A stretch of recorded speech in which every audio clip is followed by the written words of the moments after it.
ಕಾಫಿನಾಡು ಚಿಕ್ಕಮಗಳೂರಿನ ರಾಜ್ಯ ಹೆದ್ದಾರಿಗಳ ಸ್ಥಿತಿ ಅಯೋಮಯವಾಗಿರುವಂತದ್ದು. ಗುಂಡಿಗಳಿಂದ ತುಂಬಿ ಇವತ್ತು ವಾಹನ ಸವಾರರು ಕೂಡ ಪರದಾಡ್ತಿದ್ದಾರೆ. ಅದರಲ್ಲಿ ಪ್ರಮುಖವಾಗಿ ಚಿಕ್ಕಮಗಳೂರಿನಿಂದ ಶೃಂಗೇರಿಗೆ ಕಲ್ಪಿಸುವಂತ ರಸ್ತೆ ಇದು.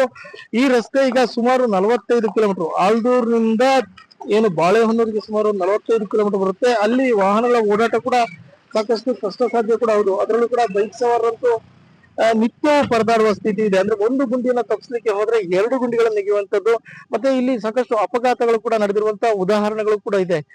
ಇನ್ನು ಈಗ ಏನು ಈ ಭಾಗದಲ್ಲಿ ಅಂದ್ರೆ ಅತಿ ಹೆಚ್ಚು ಮಳೆ ಆಗೋದ್ರಿಂದ ಇಲ್ಲಿನ ರಸ್ತೆಗಳು ಹಾನಿಯಾಗ್ತವೆ ಅನ್ನುವಂಥದ್ದು ಪ್ರತಿ ವರ್ಷ ಕೂಡ ಆಗುವಂಥದ್ದು. ಹಾಗಾದ್ರೆ ಈ ಬಾರಿ ಮಳೆಯಿಂದ ಹಾಳಾದಂತ ರಸ್ತೆಗಳನ್ನ ಸರಿಪಡಿಸಲಿಕ್ಕೆ ಸರ್ಕಾರ ಈಗ ಕೂಡ ಮುಂದಾಗಿಲ್ಲ. ಇಲ್ಲಿವರೆಗೂ ಕೂಡ ಯಾವುದೇ ರೀತಿ ಕಾಮಗಾರಿ ಇರ್ಬೋದು, ಮತ್ತೆ ಗುಂಡಿ ಮುಚ್ಚುವಂತ ಕೆಲಸ ಕೂಡ ಮುಂದಾಗಿಲ್ಲ. ಹೀಗಾಗಿ ಇಲ್ಲಿ ಬರುವಂತ ಪ್ರವಾಸಿಗರು, ಅತಿ ಹೆಚ್ಚು ಪ್ರವಾಸಿಗರು ಓಡಾಡ್ತಾರೆ. ಅಂದ್ರೆ ಇಲ್ಲಿ ಶೃಂಗೇರಿ ಮತ್ತೆ ಹೊರನಾಡು ಸಂಪರ್ಕಿಸುವಂತ ರಸ್ತೆ ಕೂಡ ಹೌದು. ಹೀಗಾಗಿ ಬರುವಂತ ಪ್ರವಾಸಿಗರು ನಿತ್ಯವೂ ಹಿಡಿಶಾಪ ಕೂಡ ಹಾಕ್ತಿದ್ದಾರೆ. ಒಂದು ಸರ್ಕಾರ ಕೂಡ್ಲೆ ಈ ಒಂದು ರಸ್ತೆಯನ್ನು ಅಭಿವೃದ್ಧಿಪಡಿಸಿ ಅನ್ನುವಂತ ಆಗ್ರಹನ ಕೂಡ ಸದ್ಯಕ್ಕೆ ಮಾಡ್ತಾ ಇರುವಂತದ್ದು. ಚೇತನ್ ಪದ್ಮಶಾಲಿ, ರಿಪಬ್ಲಿಕ್ ಕನ್ನಡ, ಚಿಕ್ಕಮಗಳೂರು. ಕಾಫಿನಾಡು ಚಿಕ್ಕಮಗಳೂರಿನ ರಾಜ್ಯ ಹೆದ್ದಾರಿಗಳ ಸ್ಥಿತಿ ಅಯೋಮಯವಾಗಿರುವಂತದ್ದು. ಗುಂಡಿಗಳಿಂದ ತುಂಬಿ ಇವತ್ತು ವಾಹನ ಸವಾರರು ಕೂಡ ಪರದಾಡ್ತಿದ್ದಾರೆ. ಅದರಲ್ಲಿ ಪ್ರಮುಖವಾಗಿ ಚಿಕ್ಕಮಗಳೂರಿನಿಂದ ಶೃಂಗೇರಿಗೆ ಕಲ್ಪಿಸುವಂತ ರಸ್ತೆ ಇದು. ಈ ರಸ್ತೆ ಈಗ ಸುಮಾರು 45 ಕಿಲೋಮೀಟರ್, ಆಲ್ದೂರಿನಿಂದ ಏನು ಬಾಳೆಹೊನ್ನೂರಿಗೆ ಸುಮಾರು 45 ಕಿಲೋಮೀಟರ್ ಬರುತ್ತೆ. ಅಲ್ಲಿ ವಾಹನಗಳ ಓಡಾಟ ಕೂಡ ಸಾಕಷ್ಟು ಕಷ್ಟ ಸಾಧ್ಯ ಕೂಡ ಹೌದು. ಅದರಲ್ಲೂ ಕೂಡ ಬೈಕ್ ಸವಾರರಂತೂ ನಿತ್ಯ ಪರದಾಡುವ ಸ್ಥಿತಿ ಇದೆ. ಅಂದ್ರೆ ಒಂದು ಗುಂಡಿಯನ್ನ ತಪ್ಪಿಸ್ಲಿಕ್ಕೆ ಹೋದ್ರೆ 2 ಗುಂಡಿಗಳನ್ನು ನೆಗೆಯುವಂತದ್ದು. ಮತ್ತೆ ಇಲ್ಲಿ ಸಾಕಷ್ಟು ಅಪಘಾತಗಳು ಕೂಡ ನಡೆದಿರುವಂತಹ ಉದಾಹರಣೆಗಳು ಕೂಡ ಇದೆ.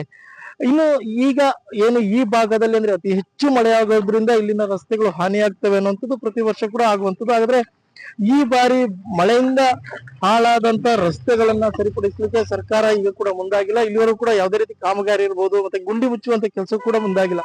ಹೀಗಾಗಿ ಇಲ್ಲಿ ಬರುವಂತ ಪ್ರವಾಸಿಗರು, ಅತಿ ಹೆಚ್ಚು ಪ್ರವಾಸಿಗರು ಓಡಾಡ್ತಾರೆ. ಅಂದ್ರೆ ಇಲ್ಲಿ ಶೃಂಗೇರಿ ಮತ್ತೆ ಹೊರನಾಡು ಸಂಪರ್ಕಿಸುವಂತ ರಸ್ತೆ ಕೂಡ ಹೌದು. ಹೀಗಾಗಿ ಬರುವಂತ ಪ್ರವಾಸಿಗರು ನಿತ್ಯವೂ ಹಿಡಿಶಾಪ ಕೂಡ ಹಾಕ್ತಿದ್ದಾರೆ. ಒಂದು ಸರ್ಕಾರ ಕೂಡ್ಲೆ ಈ ಒಂದು ರಸ್ತೆಯನ್ನು ಅಭಿವೃದ್ಧಿಪಡಿಸಿ ಅನ್ನುವಂತ ಆಗ್ರಹನ ಕೂಡ ಸದ್ಯಕ್ಕೆ ಮಾಡ್ತಾ ಇರುವಂತದ್ದು. ಚೇತನ್ ಪದ್ಮಶಾಲಿ, ರಿಪಬ್ಲಿಕ್ ಕನ್ನಡ, ಚಿಕ್ಕಮಗಳೂರು. ಕಾಫಿನಾಡು ಚಿಕ್ಕಮಗಳೂರಿನ ರಾಜ್ಯ ಹೆದ್ದಾರಿಗಳ ಸ್ಥಿತಿ ಅಯೋಮಯವಾಗಿರುವಂತದ್ದು. ಗುಂಡಿಗಳಿಂದ ತುಂಬಿ ಇವತ್ತು ವಾಹನ ಸವಾರರು ಕೂಡ ಪರದಾಡ್ತಿದ್ದಾರೆ. ಅದರಲ್ಲಿ ಪ್ರಮುಖವಾಗಿ ಚಿಕ್ಕಮಗಳೂರಿನಿಂದ ಶೃಂಗೇರಿಗೆ ಕಲ್ಪಿಸುವಂತ ರಸ್ತೆ ಇದು. ಈ ರಸ್ತೆ ಈಗ ಸುಮಾರು 45 ಕಿಲೋಮೀಟರ್, ಆಲ್ದೂರಿನಿಂದ ಏನು ಬಾಳೆಹೊನ್ನೂರಿಗೆ ಸುಮಾರು 45 ಕಿಲೋಮೀಟರ್ ಬರುತ್ತೆ. ಅಲ್ಲಿ ವಾಹನಗಳ ಓಡಾಟ ಕೂಡ ಸಾಕಷ್ಟು ಕಷ್ಟ ಸಾಧ್ಯ ಕೂಡ ಹೌದು. ಅದರಲ್ಲೂ ಕೂಡ ಬೈಕ್ ಸವಾರರಂತೂ ನಿತ್ಯ ಪರದಾಡುವ ಸ್ಥಿತಿ ಇದೆ. ಅಂದ್ರೆ ಒಂದು ಗುಂಡಿಯನ್ನ ತಪ್ಪಿಸ್ಲಿಕ್ಕೆ ಹೋದ್ರೆ 2 ಗುಂಡಿಗಳನ್ನು ನೆಗೆಯುವಂತದ್ದು. ಮತ್ತೆ ಇಲ್ಲಿ ಸಾಕಷ್ಟು ಅಪಘಾತಗಳು ಕೂಡ ನಡೆದಿರುವಂತಹ ಉದಾಹರಣೆಗಳು ಕೂಡ ಇದೆ.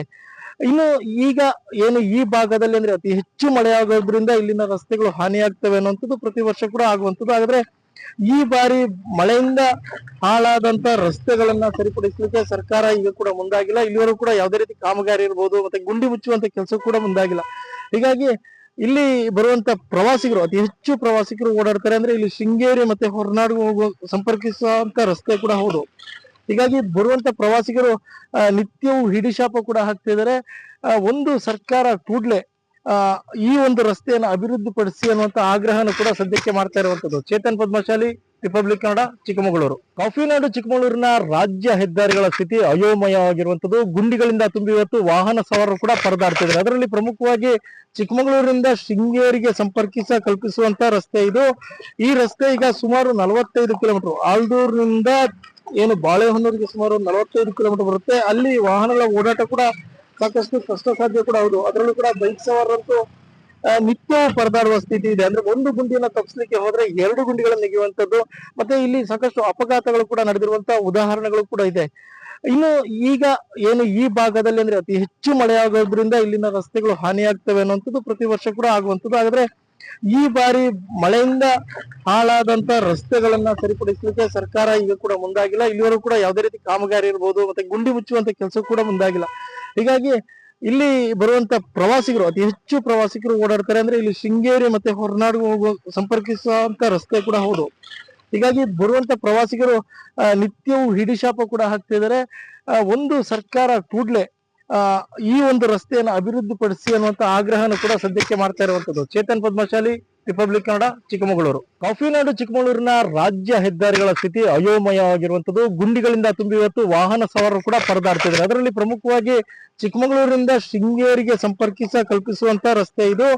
ಈ ರಸ್ತೆ ಈಗ ಸುಮಾರು 45 ಕಿಲೋಮೀಟರ್, ಆಲ್ದೂರಿನಿಂದ ಏನು ಬಾಳೆಹೊನ್ನೂರಿಗೆ ಸುಮಾರು 45 ಕಿಲೋಮೀಟರ್ ಬರುತ್ತೆ. ಅಲ್ಲಿ ವಾಹನಗಳ ಓಡಾಟ ಕೂಡ ಸಾಕಷ್ಟು ಕಷ್ಟ ಸಾಧ್ಯ ಕೂಡ ಹೌದು. ಅದರಲ್ಲೂ ಕೂಡ ಬೈಕ್ ಸವಾರರಂತೂ ನಿತ್ಯವೂ ಪರದಾಡುವ ಸ್ಥಿತಿ ಇದೆ. ಅಂದ್ರೆ ಒಂದು ಗುಂಡಿಯನ್ನ ತಪ್ಪಿಸ್ಲಿಕ್ಕೆ ಹೋದ್ರೆ 2 ಗುಂಡಿಗಳನ್ನು ನೆಗೆಯುವಂತದ್ದು. ಮತ್ತೆ ಇಲ್ಲಿ ಸಾಕಷ್ಟು ಅಪಘಾತಗಳು ಕೂಡ ನಡೆದಿರುವಂತಹ ಉದಾಹರಣೆಗಳು ಕೂಡ ಇದೆ. ಇನ್ನು ಈಗ ಏನು ಈ ಭಾಗದಲ್ಲಿ ಅಂದ್ರೆ ಅತಿ ಹೆಚ್ಚು ಮಳೆ ಆಗೋದ್ರಿಂದ ಇಲ್ಲಿನ ರಸ್ತೆಗಳು ಹಾನಿಯಾಗ್ತವೆ ಅನ್ನುವಂಥದ್ದು ಪ್ರತಿ ವರ್ಷ ಕೂಡ ಆಗುವಂಥದ್ದು. ಹಾಗಾದ್ರೆ ಈ ಬಾರಿ ಮಳೆಯಿಂದ ಹಾಳಾದಂತ ರಸ್ತೆಗಳನ್ನ ಸರಿಪಡಿಸಲಿಕ್ಕೆ ಸರ್ಕಾರ ಈಗ ಕೂಡ ಮುಂದಾಗಿಲ್ಲ. ಇಲ್ಲಿವರೆಗೂ ಕೂಡ ಯಾವುದೇ ರೀತಿ ಕಾಮಗಾರಿ ಇರ್ಬೋದು, ಮತ್ತೆ ಗುಂಡಿ ಮುಚ್ಚುವಂತ ಕೆಲಸ ಕೂಡ ಮುಂದಾಗಿಲ್ಲ. ಹೀಗಾಗಿ ಇಲ್ಲಿ ಬರುವಂತ ಪ್ರವಾಸಿಗರು, ಅತಿ ಹೆಚ್ಚು ಪ್ರವಾಸಿಗರು ಓಡಾಡ್ತಾರೆ. ಅಂದ್ರೆ ಇಲ್ಲಿ ಶೃಂಗೇರಿ ಮತ್ತೆ ಹೊರನಾಡು ಸಂಪರ್ಕಿಸುವಂತ ರಸ್ತೆ ಕೂಡ ಹೌದು. ಹೀಗಾಗಿ ಬರುವಂತ ಪ್ರವಾಸಿಗರು ನಿತ್ಯವೂ ಹಿಡಿಶಾಪ ಕೂಡ ಹಾಕ್ತಿದ್ದಾರೆ. ಒಂದು ಸರ್ಕಾರ ಕೂಡ್ಲೆ ಈ ಒಂದು ರಸ್ತೆಯನ್ನು ಅಭಿವೃದ್ಧಿಪಡಿಸಿ ಅನ್ನುವಂತ ಆಗ್ರಹನ ಕೂಡ ಸದ್ಯಕ್ಕೆ ಮಾಡ್ತಾ ಇರುವಂತದ್ದು. ಚೇತನ್ ಪದ್ಮಶಾಲಿ, ರಿಪಬ್ಲಿಕ್ ಕನ್ನಡ, ಚಿಕ್ಕಮಗಳೂರು. ಕಾಫಿನಾಡು ಚಿಕ್ಕಮಗಳೂರಿನ ರಾಜ್ಯ ಹೆದ್ದಾರಿಗಳ ಸ್ಥಿತಿ ಅಯೋಮಯವಾಗಿರುವಂತದ್ದು. ಗುಂಡಿಗಳಿಂದ ತುಂಬಿ ಇವತ್ತು ವಾಹನ ಸವಾರರು ಕೂಡ ಪರದಾಡ್ತಿದ್ದಾರೆ. ಅದರಲ್ಲಿ ಪ್ರಮುಖವಾಗಿ ಚಿಕ್ಕಮಗಳೂರಿನಿಂದ ಶೃಂಗೇರಿಗೆ ಕಲ್ಪಿಸುವಂತ ರಸ್ತೆ ಇದು. ಈ ರಸ್ತೆ ಈಗ ಸುಮಾರು 45 ಕಿಲೋಮೀಟರ್, ಆಲ್ದೂರಿನಿಂದ ಏನು ಬಾಳೆಹೊನ್ನೂರಿಗೆ ಸುಮಾರು 45 ಕಿಲೋಮೀಟರ್ ಬರುತ್ತೆ. ಅಲ್ಲಿ ವಾಹನಗಳ ಓಡಾಟ ಕೂಡ ಸಾಕಷ್ಟು ಕಷ್ಟ ಸಾಧ್ಯ ಕೂಡ ಹೌದು. ಅದರಲ್ಲೂ ಕೂಡ ಬೈಕ್ ಸವಾರರಂತೂ ನಿತ್ಯವೂ ಪರದಾಡುವ ಸ್ಥಿತಿ ಇದೆ. ಅಂದ್ರೆ ಒಂದು ಗುಂಡಿಯನ್ನ ತಪ್ಪಿಸ್ಲಿಕ್ಕೆ ಹೋದ್ರೆ 2 ಗುಂಡಿಗಳನ್ನು ನೆಗೆಯುವಂತದ್ದು. ಮತ್ತೆ ಇಲ್ಲಿ ಸಾಕಷ್ಟು ಅಪಘಾತಗಳು ಕೂಡ ನಡೆದಿರುವಂತಹ ಉದಾಹರಣೆಗಳು ಕೂಡ ಇದೆ. ಇನ್ನು ಈಗ ಏನು ಈ ಭಾಗದಲ್ಲಿ ಅಂದ್ರೆ ಅತಿ ಹೆಚ್ಚು ಮಳೆ ಆಗೋದ್ರಿಂದ ಇಲ್ಲಿನ ರಸ್ತೆಗಳು ಹಾನಿಯಾಗ್ತವೆ ಅನ್ನುವಂಥದ್ದು ಪ್ರತಿ ವರ್ಷ ಕೂಡ ಆಗುವಂಥದ್ದು. ಹಾಗಾದ್ರೆ ಈ ಬಾರಿ ಮಳೆಯಿಂದ ಹಾಳಾದಂತ ರಸ್ತೆಗಳನ್ನ ಸರಿಪಡಿಸಲಿಕ್ಕೆ ಸರ್ಕಾರ ಈಗ ಕೂಡ ಮುಂದಾಗಿಲ್ಲ. ಇಲ್ಲಿವರೆಗೂ ಕೂಡ ಯಾವುದೇ ರೀತಿ ಕಾಮಗಾರಿ ಇರ್ಬೋದು, ಮತ್ತೆ ಗುಂಡಿ ಮುಚ್ಚುವಂತ ಕೆಲಸ ಕೂಡ ಮುಂದಾಗಿಲ್ಲ. ಹೀಗಾಗಿ ಇಲ್ಲಿ ಬರುವಂತ ಪ್ರವಾಸಿಗರು, ಅತಿ ಹೆಚ್ಚು ಪ್ರವಾಸಿಗರು ಓಡಾಡ್ತಾರೆ. ಅಂದ್ರೆ ಇಲ್ಲಿ ಶೃಂಗೇರಿ ಮತ್ತೆ ಹೊರನಾಡು ಸಂಪರ್ಕಿಸುವಂತ ರಸ್ತೆ ಕೂಡ ಹೌದು. ಹೀಗಾಗಿ ಬರುವಂತ ಪ್ರವಾಸಿಗರು ನಿತ್ಯವೂ ಹಿಡಿಶಾಪ ಕೂಡ ಹಾಕ್ತಿದ್ದಾರೆ.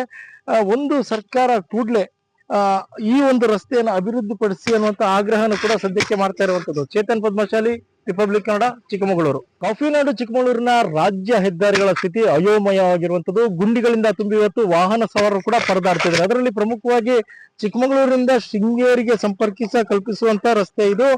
ಈ ರಸ್ತೆ ಈಗ ಸುಮಾರು 45 ಕಿಲೋಮೀಟರ್, ಆಲ್ದೂರಿನಿಂದ ಏನು ಬಾಳೆಹೊನ್ನೂರಿಗೆ ಸುಮಾರು 45 ಕಿಲೋಮೀಟರ್ ಬರುತ್ತೆ. ಅಲ್ಲಿ ವಾಹನಗಳ ಓಡಾಟ ಕೂಡ ಸಾಕಷ್ಟು ಕಷ್ಟ ಸಾಧ್ಯ ಕೂಡ ಹೌದು. ಅದರಲ್ಲೂ ಕೂಡ ಬೈಕ್ ಸವಾರರಂತೂ ನಿತ್ಯವೂ ಪರದಾಡುವ ಸ್ಥಿತಿ ಇದೆ. ಅಂದ್ರೆ ಒಂದು ಗುಂಡಿಯನ್ನ ತಪ್ಪಿಸ್ಲಿಕ್ಕೆ ಹೋದ್ರೆ 2 ಗುಂಡಿಗಳನ್ನು ನೆಗೆಯುವಂತದ್ದು.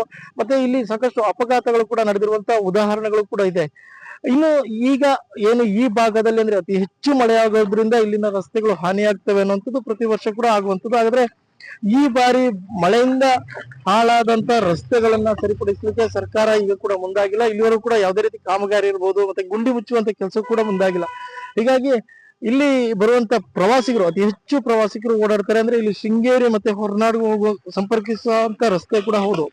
ಹೀಗಾಗಿ ಬರುವಂತ ಪ್ರವಾಸಿಗರು ನಿತ್ಯವೂ ಹಿಡಿಶಾಪ ಕೂಡ ಹಾಕ್ತಿದ್ದಾರೆ. ಒಂದು ಸರ್ಕಾರ ಕೂಡ್ಲೆ ಈ ಒಂದು ರಸ್ತೆಯನ್ನು ಅಭಿವೃದ್ಧಿಪಡಿಸಿ ಅನ್ನುವಂತ ಆಗ್ರಹನ ಕೂಡ ಸದ್ಯಕ್ಕೆ ಮಾಡ್ತಾ ಇರುವಂತದ್ದು. ಚೇತನ್ ಪದ್ಮಶಾಲಿ, ರಿಪಬ್ಲಿಕ್ ಕನ್ನಡ, ಚಿಕ್ಕಮಗಳೂರು.